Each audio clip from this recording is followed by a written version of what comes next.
Esta semana en Vaticano descubrimos la historia del beato Eduard Profigli de Estonia, asistimos al Foro Benedicto XVI en Hamburgo y escuchamos las singulares reflexiones de Gianfranco Swiderkowski, el único periodista que asistió a las sesiones del Concilio Vaticano II. Todo esto y mucho más a continuación en Vaticano.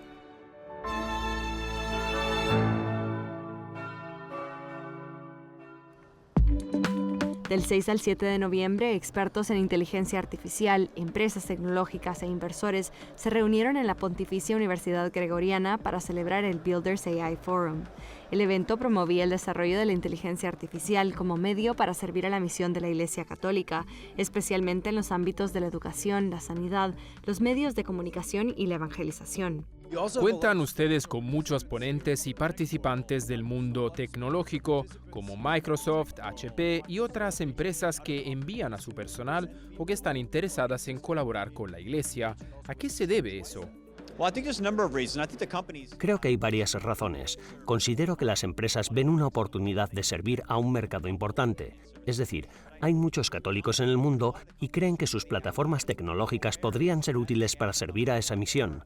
Pero más allá de eso, muchas de las empresas, especialmente los laboratorios de inteligencia artificial, son conscientes de que, a medida que estas inteligencias artificiales se vuelven cada vez más inteligentes y poderosas, y cuanto más las hacemos actuar de forma activa en el mundo, más necesitan tener algún tipo de comprensión filosófica al respecto. Necesitan tener algún tipo de código moral que las guíe. Los participantes asistieron a diversos talleres en los que debatieron sobre las posibles aplicaciones de la inteligencia artificial y los límites éticos que permitirían a los diseñadores salvaguardar la dignidad humana al tiempo que ofrecen herramientas centradas en las necesidades reales de las personas. Sean Graeber, presidente de EWTN Digital, también participó en la conferencia y compartió sus ideas sobre el papel de la inteligencia artificial en el mundo actual. Well, it plays a huge role. AI is just taking the world by storm. La inteligencia artificial desempeña un papel muy importante, lo que quiere decir que está conquistando el mundo y nos permite hacer muchas cosas que antes no podíamos hacer. Ahora estamos experimentando un poco cómo utilizar la inteligencia artificial en la creación de contenidos y haciendo una especie de tormenta de ideas sobre cómo evangelizar y contar historias, incluso con formas más prosaicas, como desarrollando software, creando aplicaciones y comercializándolas o contando las historias de nuestros propios productos para darnos a conocer al mundo. El Papa León XIV envió un mensaje a los participantes del foro expresando su gratitud a todos aquellos que trabajan para garantizar que las tecnologías emergentes sigan orientadas hacia la dignidad de la persona y el bien común. Los católicos deben estar presentes, deben involucrarse y asumir riesgos, por así decirlo, para ser creativos. De lo contrario, nos quedaremos atrás y tendremos que esforzarnos por recuperar el terreno perdido. ¿Diría usted que también es necesario celebrar encuentros como este, por ejemplo, dentro de la Iglesia, para aprender más sobre estas nuevas tecnologías? Procuramos utilizar todas estas cosas que tenemos a nuestra disposición, por las razones y los fines adecuados.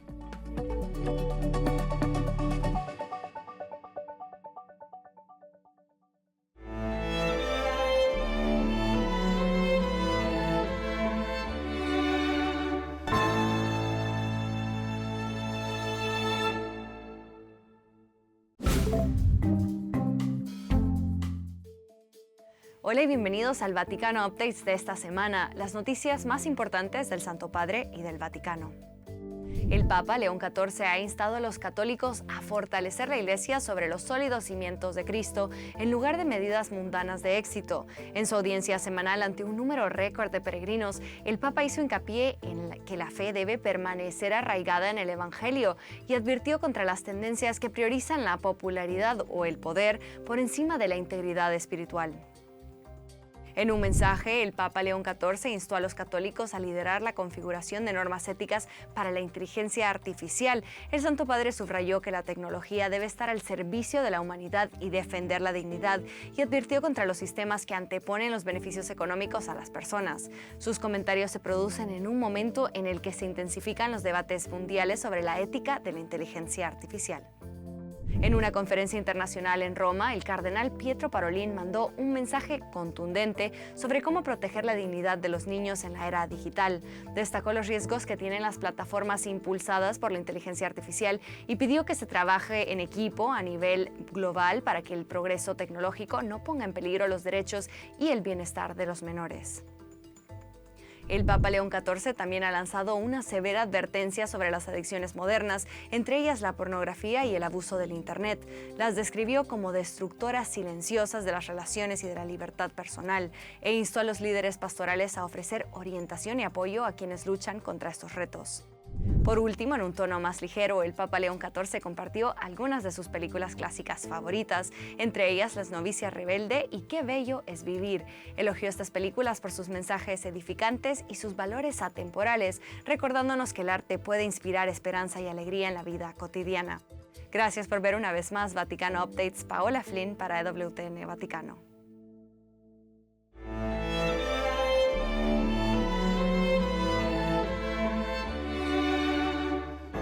En breves instantes nos sumamos al primer foro Benedicto XVI celebrado en Hamburgo, que honra el legado del difunto Papa.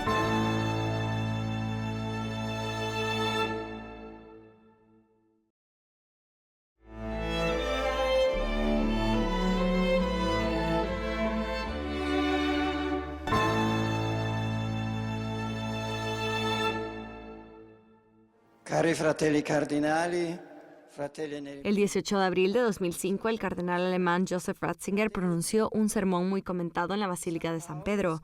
Fue poco después de la muerte de Juan Pablo II y nadie podía imaginar que Ratzinger sería elegido papa al día siguiente. Hoy en día, tener una fe clara basada en el credo de la Iglesia se tilda a menudo de fundamentalismo. En cambio, el relativismo, es decir, dejarse llevar de aquí para allá, zarandeando por todo viento de doctrina, parece ser la única actitud capaz de hacer frente a los tiempos modernos. Si va constituyendo una dictadura del relativismo. Estamos construyendo una dictadura del relativismo que no reconoce nada como definitivo y cuyo objetivo último consiste únicamente en el ego y deseos propios. 20 años después de que el Papa Benedicto XVI liderara la Iglesia, su advertencia sobre la dictadura del relativismo parece haberse cumplido, al menos en parte. Hoy en día nos encontramos con una tendencia muy fuerte a ser intolerante en nombre de la tolerancia si uno no comparte la opinión que se espera. Por eso, buscar la verdad con total franqueza, honestidad y libertad es liberador.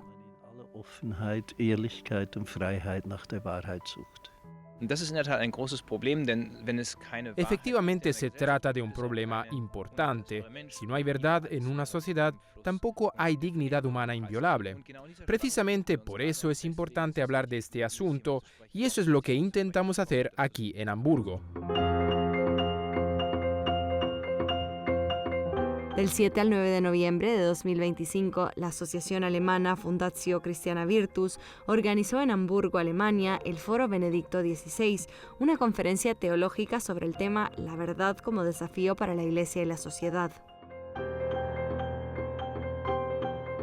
En el norte de Alemania, solo alrededor de 10% de la población es católica bautizada. Sin embargo, muchos jóvenes acudieron al Foro Benedicto para aprender más sobre la teología del hombre, que eligió como lema colaborador de la verdad. La verdad siempre resulta atractiva. El Papa Benedicto XVI así lo señaló en repetidas ocasiones. Esto parece ejercer un nuevo atractivo, especialmente para las personas serias, que realmente quieren seguir el camino de la fe y que tienen una sensibilidad interior que les dice que hay más en la vida que el aquí y ahora. Entre los ponentes también se encontraban varios expertos de alto rango del Vaticano. Mi conferencia trata sobre la sociedad y política. La Iglesia y el Estado están separados, pero según el Papa Benedicto y la tradición católica, la Iglesia tiene el deber de recordar al Estado que hay principios no negociables que prevalecen sobre la legislación y que no pueden ser anulados por decisiones mayoritarias.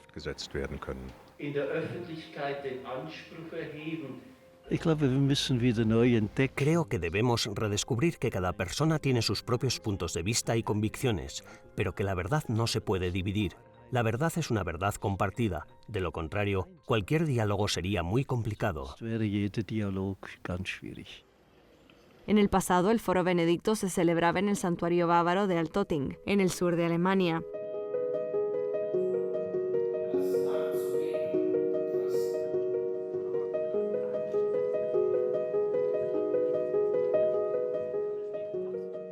Ahora, los organizadores se han aventurado a viajar hasta Hamburgo, la segunda ciudad más grande de Alemania, situada en el corazón de la diáspora alemana. El arzobispo de Hamburgo se mostró muy agradecido por ello. Es importante que los creyentes de la diáspora se reúnan y se fortalezcan mutuamente en su fe. Por eso estoy agradecido de que se les ocurriera la idea con el Foro Benedicto, y parece que ha tenido bastante éxito. Hemos recibido muchas solicitudes para crear foros benedictos similares a este en otros lugares, en otros países e incluso en América. Parece que poco a poco se está corriendo la voz de que el Papa Benedicto realmente tiene algo que decirle a la gente. Además de las conferencias teológicas, el cardenal Koch, el profesor Ralph Weigmann, el profesor Thomas Marschler y el profesor Markus Graulich, antiguos compañeros del Papa Benedicto XVI, también compartieron sus impresiones personales sobre la vida del difunto Papa. Thorsten Weber, natural de Hamburgo, había abandonado su carrera como periodista radiofónico después de que los escritos del Papa Benedicto XVI despertaran en él el deseo de convertirse al catolicismo y finalmente al sacerdocio. Tras su ordenación como diácono, conoció al entonces Papa emérito en Roma. En aquella época yo era diácono en el norte de Alemania. Cuando se lo conté, me preguntó: ¿todavía hay católicos allí? Le respondí: y muy orgullosos, Santo Padre, pero están un poco dispersos. Y me contestó: entonces, enarbole usted allí la bandera del Espíritu Santo. Esa fue la misión que me encomendó, y desde entonces me he esforzado por cumplirla. Durante la década de 1960, el padre Martin Triump trabajó para el profesor Joseph Ratzinger. Tras sufrir una crisis espiritual y gracias al ejemplo de su profesor, Triump redescubrió su fe y en última instancia su vocación al sacerdocio. ¿Cambió Ratzinger tras su elección como Papa Benedicto XVI? Se volvió aún más transparente en su devoción al Señor. Siempre fue modesto y Cristo siempre hablaba a través de él.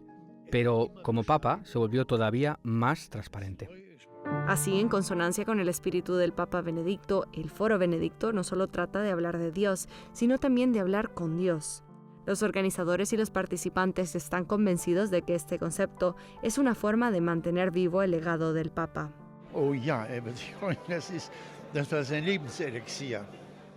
Benedicto estaría encantado. Eso es lo que le daba vida. Cuando se trataba de hablar con otras personas, cuando se trataba de la verdad, se ponía inmediatamente alerta y estaba dispuesto a hacer cualquier sacrificio personal.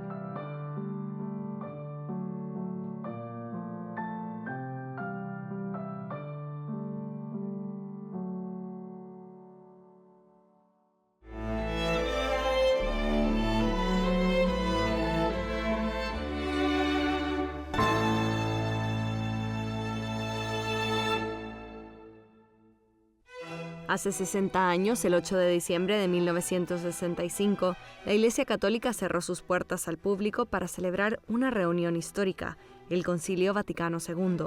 Durante casi 4 años, obispos y teólogos debatieron cómo la Iglesia debía dirigirse a un mundo en rápida evolución.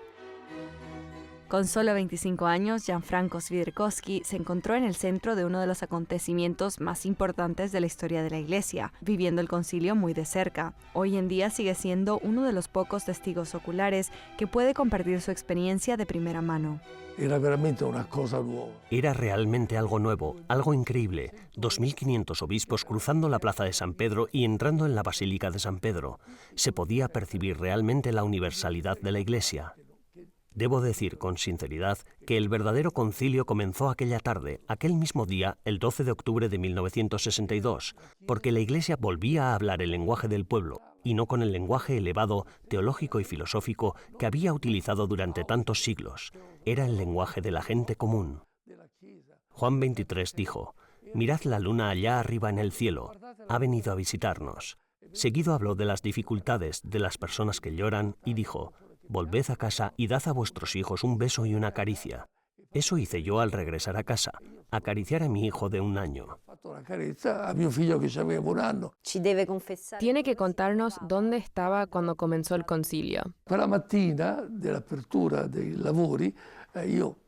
Aquella mañana, cuando se inauguraron los quehaceres del concilio, movido por la curiosidad, fui a echar un vistazo y a intercambiar unas palabras. Pero justo entonces declararon extra omnes, lo que significa que todos los ajenos tenían que marcharse, y me encontré, a pesar de correr, atrapado a mitad del camino dentro de la basílica. No sabía a dónde ir y sentía la mirada de 2 gendarmes que parecían dispuestos a actuar. De modo que, en cuanto encontré un hueco, me escabullí y me escondí dentro de un confesionario. Y allí, desde dentro de ese confesionario, el único periodista del mundo escuchó el primer debate, que fue muy acalorado, especialmente por parte de los obispos franceses y alemanes. Exigían que las comisiones conciliares no se formaran de la misma manera que las comisiones preparatorias, que estaban compuestas íntegramente por miembros de la curia. En su lugar, querían que el mismo grupo de cardenales y obispos fuera el que nombrara a esos miembros. Increíble, incluso como experiencia personal. Y hablando de esos 2.500 padres conciliares, tengo curiosidad por saber si puede identificar o destacar a alguien, alguna figura, alguien que ya pareciera una figura prominente en la época. Por ejemplo, Suenens, quien al final de la primera sesión sugirió cómo dar forma al concilio, distinguiendo entre la Iglesia ad intra, la Iglesia en sí misma, y la Iglesia ad extra, la Iglesia en su relación con el mundo, lo que más tarde se convertiría en las 2 constituciones, de Ecclesia y Gaudium et Spes. El cambio del concilio en sí, pero también el cambio de la Iglesia. La Iglesia cambió porque la Iglesia como institución ya no era lo que había sido antes. La Biblia volvió a manos del pueblo, algo que nunca antes había sucedido.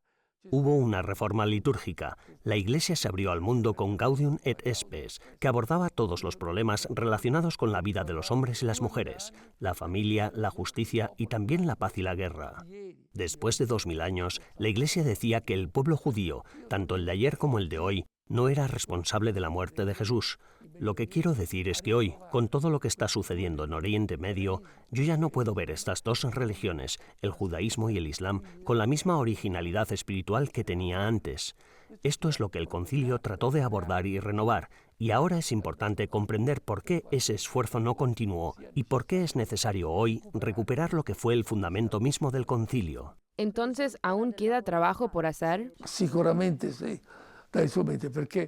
Claro, sin duda, porque el hecho mismo, por ejemplo, dentro de la Iglesia, de la relación entre la primacía del Papa y la colegialidad episcopal aún no se ha definido claramente. Exacto, y si aún no se ha hecho, ¿cree que podría ser el momento de convocar otro evento de semejante magnitud en la Iglesia? Convocar uno, quizás no. Además, porque Francisco ya ha reabierto muchos de estos temas, pero como buen jesuita nunca los ha llevado a término. Pero él mismo dice que los problemas deben abrirse sin resolverlos necesariamente. Y ahora este Papa se encuentra con que tiene que lidiar con una situación de la Iglesia en la que algunos temas deben retomarse y llevarse a término, mientras que otros quizá no deban abordarse, sino dejarse de lado. Gracias por este maravilloso momento que ha compartido con nosotros. Gracias a ustedes.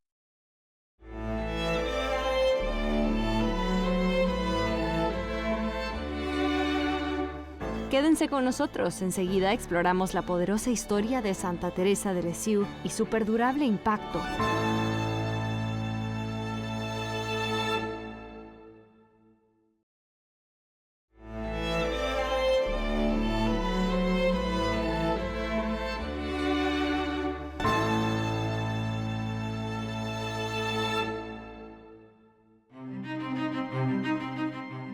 En el corazón de Normandía, en 1873, nació una niña que se convertiría en una de las santas más queridas del mundo, Teresa Martín.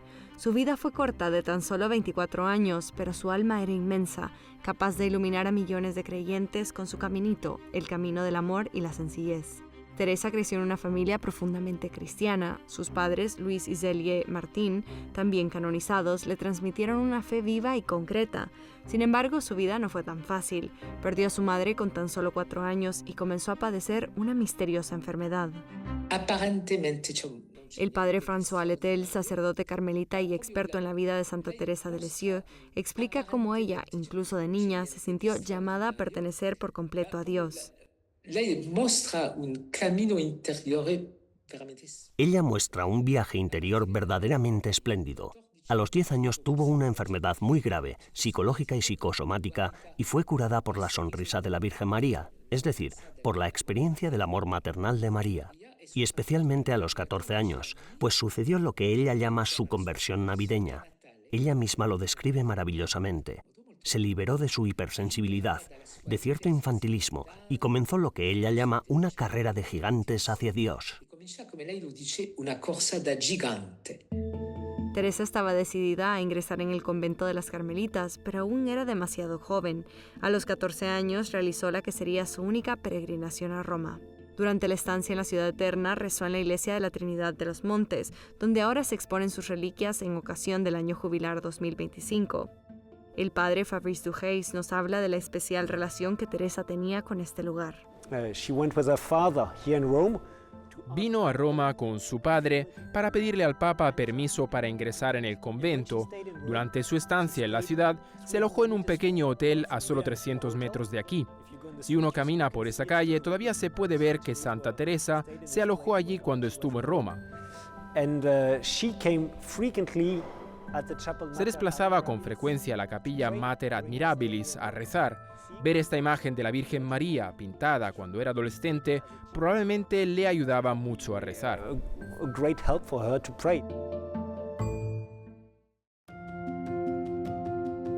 Cuando finalmente fue presentada al Papa León XIII, Teresa se arrodilló ante él llorando y le pidió permiso para ingresar al convento.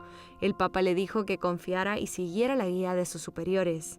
La hermana Antonella Pizzirelli, profesora de teología en el Teresianum, explica cómo vivió Teresa esta decepción. En su relato de que el Papa no le dio permiso explícito, escribe: «Yo ya me había ofrecido a Jesús para hacer su alegría, su juguete, su pelota. Y aquel día dice, Jesús pinchó la pelota. Parece una imagen lúdica, pero expresa un profundo dolor. Una pelota pinchada se tira, es inútil. Teresa se sentía inútil en las manos de Dios, pero también esto lo convirtió en su alegría, porque su alegría era deleitar a Dios». A su regreso de Roma, Teresa obtuvo el permiso del obispo Flaviel Hugonin para ingresar en el convento carmelita a la edad de 15 años.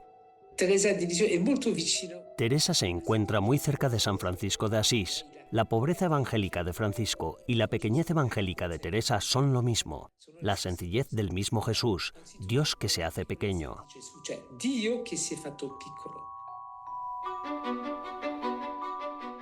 Debilitada por la tuberculosis, murió con tan solo 24 años en 1897.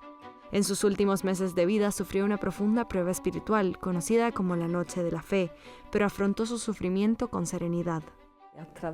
Sus últimos 18 meses fueron una completa oscuridad. Así lo dice ella: «Para mí, la fe se ha convertido en un muro que llega hasta el cielo.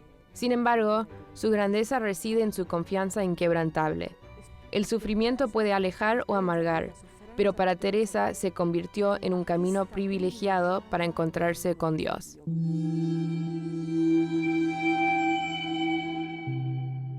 Su muerte no fue un final, sino un comienzo. Teresa prometió: «Después de mi muerte haré caer una lluvia de rosas». Se refería a las gracias y a los milagros que obtendría del cielo. En 1925, el Papa Pío XI la declaró santa. En 1997, exactamente 100 años después de su muerte, el Papa Juan Pablo II la proclamó doctora de la Iglesia, un título reservado a los grandes maestros de la fe. Papa Francesco la llama dottore della sintesi. El Papa Francisco la llamaba la doctora de la síntesis. En sus escritos expresa todas las verdades de la fe católica: Jesús, la Trinidad, María, la Iglesia, la Eucaristía, de forma clara y hermosa. La verità che risplende nell'amore. En un mundo dominado por la eficiencia, la visibilidad y los resultados medibles, Santa Teresa de Lisieux nos recuerda que la santidad no está reservada a los héroes o a los místicos extraordinarios, sino que a través de pequeños actos amorosos realizados con gran amor, es algo que está al alcance de todos.